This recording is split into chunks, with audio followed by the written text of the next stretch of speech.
what's up everybody, this is Kyle Riker and I'm coming at you with another video review. And today I'll be reviewing the WWE Basic Series 85 Bobby Roode. Found this at Walmart earlier this week, and I have to say it's actually a pretty solid figure.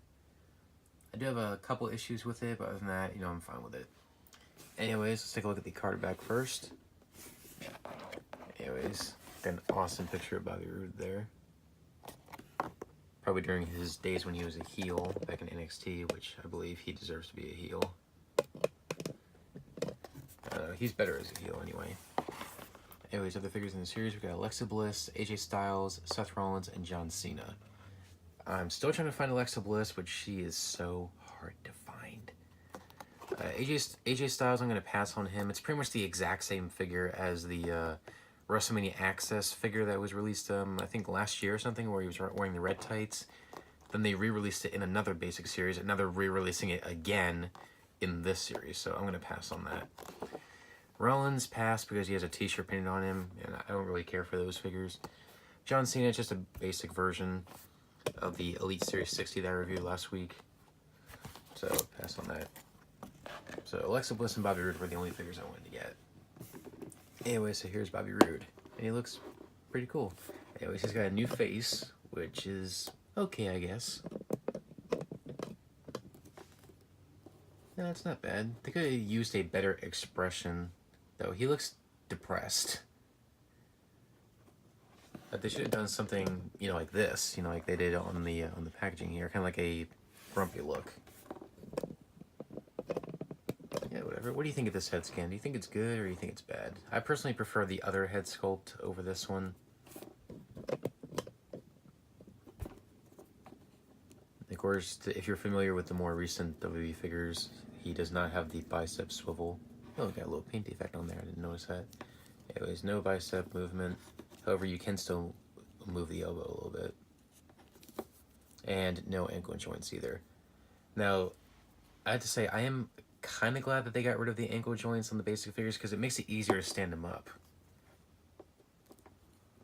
Because most of the time, whenever they did have the ankle movement down here, it made it difficult to stand it up, especially if they were really loose, because sometimes I would get figures that were super loose and it would make it difficult to stand up. But with the basic figures, they stand up better, which is good for me. Anyways, it's got silver trunks with Roode on the front and Glorious on the back. Let me line that up. Black knee pads and white boots. I think this was the attire he wore at NXT TakeOver Orlando. I know I've seen this attire because I've seen it once or twice on an NXT DVD that I have. If I'm not mistaken, I think he wore that at NXT TakeOver Orlando. Let me know in the comment section below if I'm wrong. And if I am wrong, tell me when he wore this attire. I'm almost certain it's NXT TakeOver Orlando.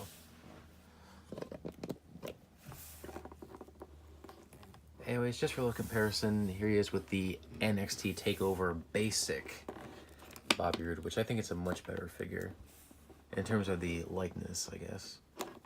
And he actually has the bicep movement because this came out before they changed it. Same thing with the ankle joints too. Same thing. Like I said, I think the head sculpt's better. Oh, I didn't even notice this. This one's actually taller than this one. I don't know, which one's more in scale to his actual height? Is it this one or this one? I don't know, let me know. Yeah, just for the fun of it, here's the NXT TakeOver Elite Bobby Roode. Oops. So, very similar outfit too. Yeah, these two have very similar outfits, except the boots are different. And finally, the entrance greats, Bobby Roode. But like I said, if I'm not mistaken, I think this attire is from NXT TakeOver Orlando, which was exactly when he wore this robe. Which he's been wearing this robe a lot lately. Anyways, let me know in the comment section below, which one do you think is the best Bobby Roode figure? For me, I'm going with the entrance greats. If you haven't seen my review of the entrance greats, check it out. I reviewed it a couple weeks ago.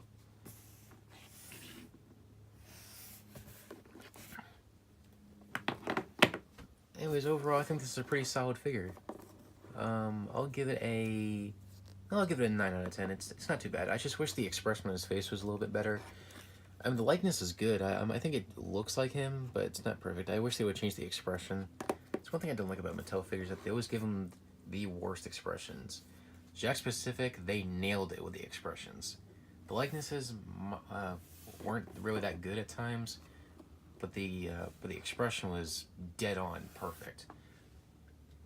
Anyway, so a solid 9 out of 10. It's a solid figure, so if you can find it, I would definitely recommend picking it up. Anyways, thanks for watching, guys. Please rate, comment, and subscribe. Be sure to check out the description box below the video for links to my Facebook, Twitter, and Instagram. Be sure to check that out. And if you follow me, I will follow you back, and you can message me anytime you want, and we can just chat. Anyways, thanks for watching, guys. Please rate, comment, subscribe, and take care. Bye.